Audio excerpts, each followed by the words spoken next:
போதைப் பொருள் உட்கொண்டிருந்த நிலையில் பிக்கு ஒருவர் கைது செய்யப்பட்டிருக்கிறார்.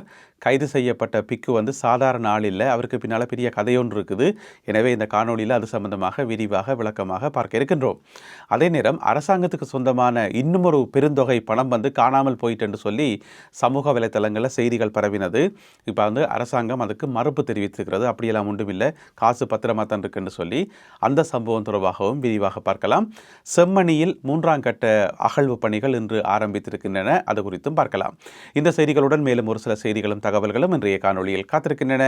தமிழடியான் சொந்தங்கள் அனைவருக்கும் வணக்கம். வாருங்கள் காணொலிக்குள் போகலாம். போதைப்பொருள் உட்கொண்டிருந்த நிலையில் போதையில் இருந்த பிக்கு ஒருவர் கைது செய்யப்பட்டிருக்கிறார். கைது செய்யப்பட்டு நீதிமன்றத்தில் முற்படுத்தப்பட்டிருக்கின்றார். யார் அவர் என்று கேட்டீங்கன்னு சொன்னால், இந்த 22 பிக்குமார் போதைப் பொருள் கொண்டு வந்துச்சிருந்தானே, கொண்டு வந்து கொழும்பு கட்டநாயக்கா விமான நிலையத்தில் பிடிபட்டவே தானே, அந்த 22 பேரையும் ஏற்பாடு செய்தவர் அந்த பிரதான சந்தேக நபர் தான் இந்த பிக்கு. அவரும் போதைப் பொருள் உட்கொண்டிருந்த நிலையில் கைது செய்யப்பட்டு இப்பொழுது நீதிமன்றத்தில் முற்படுத்தப்பட்டு மே மாதம் 2ஆம் தேதி வரை, அதாவது அடுத்து வரும் 7 நாட்களுக்கு விளக்கமறியலில் வைக்கப்பட்டிருக்கின்றார். இன்று நீதிபதி சுபானி அபயசேகர இந்த உத்தரவை பிறப்பித்திருக்கிறார். அவரை விளக்கமறியலில் வச்சிருக்க சொல்லி, இவர் எப்படி கைது செய்யப்பட வேண்டி வந்தேன்னு சொன்னால், அன்றைக்கு சனிக்கிழமை இரவு 10 மணிக்கு தான் இந்த பிக்குமார் பிடிபட்டது. அன்றைக்கு இவர் வெளியில் வெயிட் பண்ணி வந்துக்கார். ஏர்போர்ட்டில் வெளியில் வெயிட் பண்ணி வந்துக்கார். அந்த 22 பேரும் வெளியில் வந்தோடனே அந்த சூக்கேஸ் எல்லாத்தையும் வாங்கி ஒரு வேனில் போட்டுவிட்டு கொண்டு போவோம்னு சொல்லி, என்ன பிரச்சனைன்னு சொன்னால், கொஞ்ச நேரத்தில் அந்த 22 பேரும் மாட்டிட்டோம் உள்ளுக்குள்ளே. அப்போ அவையல் பிடிபட்டோடனே இவர் என்ன செய்திருக்கார், அங்கே நைஸாக எஸ்கேப் ஆகி ஓடிட்டார். அப்போ அது எல்லாமே சிசிடிவியில் பதிஞ்சிருக்குது. அது மட்டும் இல்லாமல் இரவு 10 மணிக்கு ஒரு பிக்கு ஏர்போர்ட்டுக்குள்ளே சும்மா சுற்றி கொண்டு இருந்தால் யாருக்கும் ஒரு சந்தேகம் இருந்தானே. இப்போ சாதாரண உடுப்பில் இருந்தால் கூட சந்தேகம் வராது.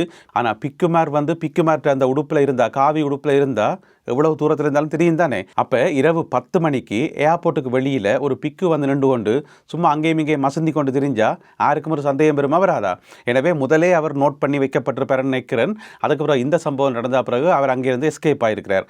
அப்போ அதுக்கு பிறகு எல்லா சிசிடிவியையும் செக் பண்ணி பார்த்தா, போகிற அந்த வழி முழுக்க செக் பண்ணி பார்த்தா, கடைசியில் பார்த்தா மிரிஸ்வத்த என்ற இடத்துல போயிட்டு பதுங்கி இருந்துக்கார். அங்கே ஒரு இடத்துல போதைப் பொருளை உட்கொண்டுட்டு நைஸாக பதுங்கி இருந்துக்கார்.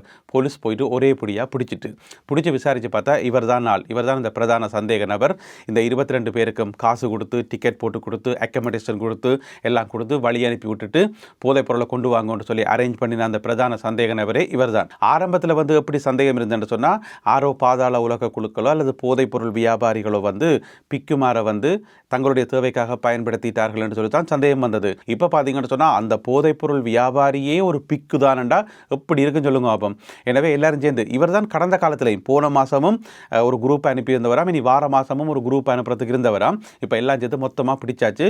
இப்போ அவர் 7 நாட்கள் விளக்கமறியலில் வைக்கப்பட்டிருக்கிறார். இவருடைய பேர் என்னென்று பார்த்தீங்கன்னு சொன்னால், அகுணுகொல அமிதானந்த தேரர். அகுணுகொல அமிதானந்த தேரர் பேர் நல்லா தான் இருக்குது. ஆனால் செய்த செயல்லாம் சரியில்லை. இவர் எந்த விகாரையில் இருக்கிற பிக்கு பார்த்தீங்கன்னு சொன்னால், கடவத்த ரன்முத்துக்கல ஸ்ரீ புண்ணிய லங்கா ராம விகாரை, அந்த விகாரையில் இருக்கக்கூடிய பிக்கு தான் இவர். இந்த மாதிரி குரூப்பாக பிக்குகளை அரேஞ்ச் பண்ணி தாய்லாந்துக்கு அனுப்பி கொண்டிருந்த அந்த பிக்கு இவர் தான். எனவே அந்த 22 பேரும் இவரும் சேர்ந்து எல்லாரும் சேர்ந்து இப்போ 7 நாட்கள் சிறையில் இருக்கணும்.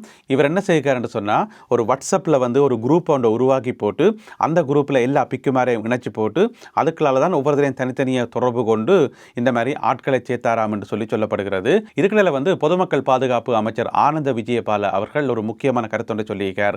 இந்த பிக்குமாருக்கு கடும் சட்ட நடவடிக்கை எடுக்கப்படும். எந்த விதமான பாரபட்சமும் பார்க்கப்பட மாட்டாது. இவர் பிக்கு, இவர் சாதாரண குடிமகன், இவர் பெரிய ஆள், இவர் சின்னவர், இந்த மாதிரி எந்த விதமான வித்தியாசமும் நாங்கள் பார்க்க மாட்டோம்.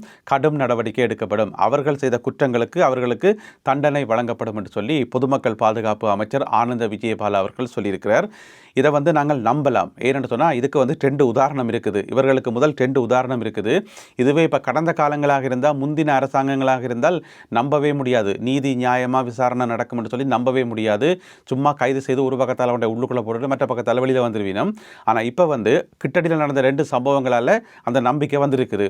முதலாவது பார்த்தீங்கன்னு சொன்னால், எங்களுடைய கசப்ப தேரர், திருகோணமலை கசப்ப தேரர் கைது செய்யப்பட்டு ஜனவரி மாதம் கைது செய்யப்பட்டவர், கைது செய்யப்பட்டு இந்தா பிண கிடைக்க போது, இந்தா பிண கிடைக்க போதுன்னு சொல்லி எத்தனையோ பாடுபட்டது அவரை பிணையில் எடுக்கிறதுக்கு. நீதிமன்றம் வந்து பிணை கொடுக்கவே இல்லை.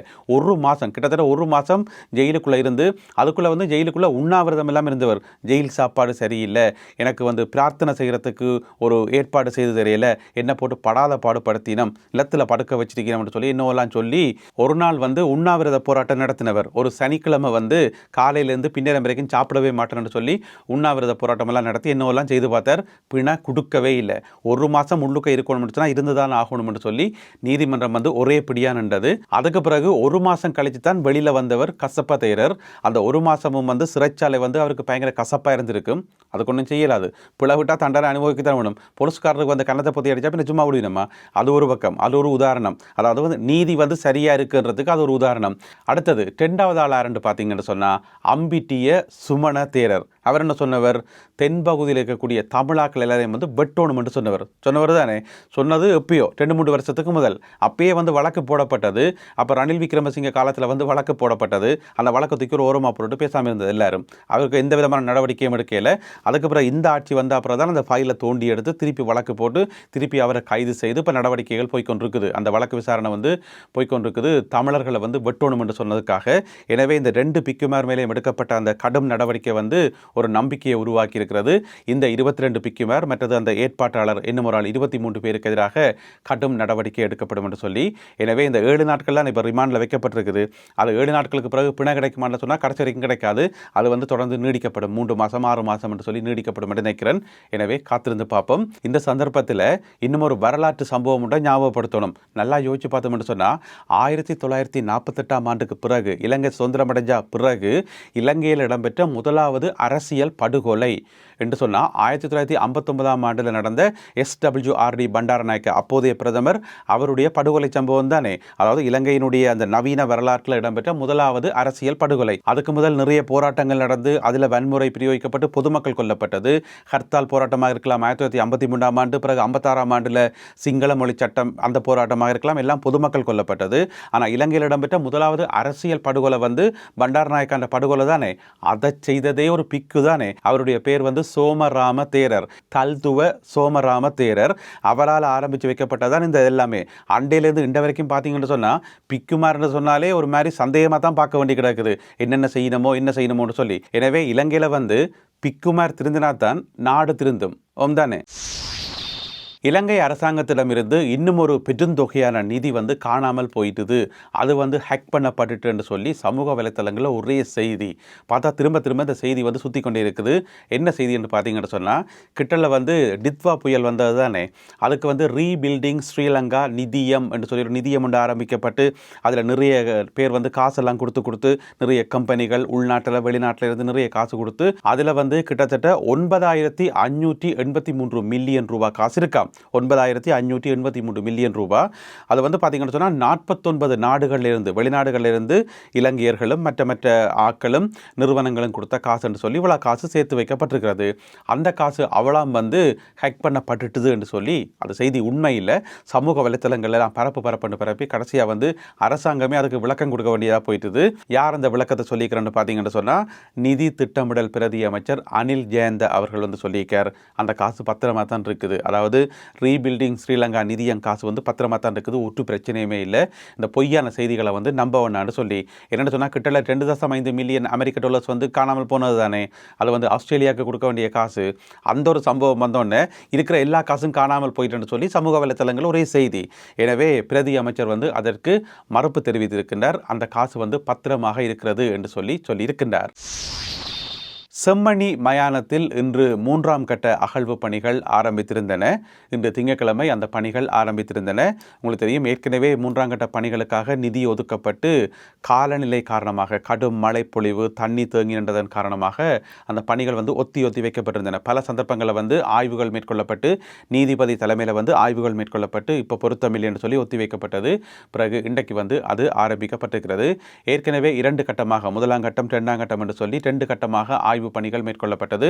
முதலாம் கட்டத்தில் 9 நாட்களும், இரண்டாம் கட்டத்தில் 45 நாட்களும் என்று நினைக்கிறேன். இந்த 2 கட்டமாக ஆய்வு செய்யப்பட்டு மொத்தமாக 240 மனித எலும்புக்கூடுகள் அடையாளம் காணப்பட்டு, அந்த 240 ஒன்று தோண்டி எடுக்கையில் 239 மனித எலும்புக்கூடுகள் மீட்டெடுக்கப்பட்டு ஆய்வுக்கு உட்படுத்தப்பட்டு வருகின்றன. அவை பத்திரமாக பாதுகாக்கப்பட்டு வருகின்றன. அது மட்டும் இல்லாமல் அந்த காலப்பகுதியில் பார்த்தீங்கன்னு சொன்னால், மிக முக்கியமாக இரண்டாம் கட்ட அகழ்வு பணி காலத்தில் அந்த 45 நாள்லையும் பார்த்தீங்கன்னு சொன்னால் ஏராளமான சான்று பொருட்கள், பள்ளிக்கூட புத்தக பேக்கில் இருந்து, பொம்மைகளில் இருந்து, மற்றது காப்புகளில் இருந்து, ஏராளமான செருப்பில் இருந்து நிறைய அந்த சான்று பொருட்கள் எல்லாம் மீட்கப்பட்டது. அதெல்லாமே உண்மையில் ஒரு கவலைக்குரிய காலப்பகுதி. ஒவ்வொரு நாளும் இன்ன பொருள் மீட்கப்பட்டது, இன்ன பொருள் மீட்கப்பட்டது என்று சொல்லிக்குள்ள அது மக்கள் மத்தியில் மிகுந்த ஒரு கவலையை உருவாக்கி இருந்தது. இன்றைக்கு 3ஆம் கட்ட அகழ்வு பணிகள் ஆரம்பிச்சிருக்குது. இதில் எத்தனை எலும்புக்கூடுகள் மீட்கப்படும், என்னென்ன சான்று பொருட்கள் எல்லாம் மீட்கப்படும், என்னென்ன மர்மங்கள் அங்கிருந்து வெளியில் வரப்போகுது என்று சொல்லி உண்மையில தெரியல, ஒரு மாதிரி பதட்டமாக தான் இருக்குது. எனவே என்ன நடக்க போகுது என்பதை பொறுத்திருந்து பார்ப்போம். இந்த காணொலியில் பகிர்ந்து கொள்ளப்பட்ட இந்த செய்திகள் தொடர்பான உங்களுடைய கருத்துக்களை மறக்காமல் கீழே எழுதுங்கள். மீண்டும் சந்திப்போம் உறவுகளே. நன்றி, வணக்கம்.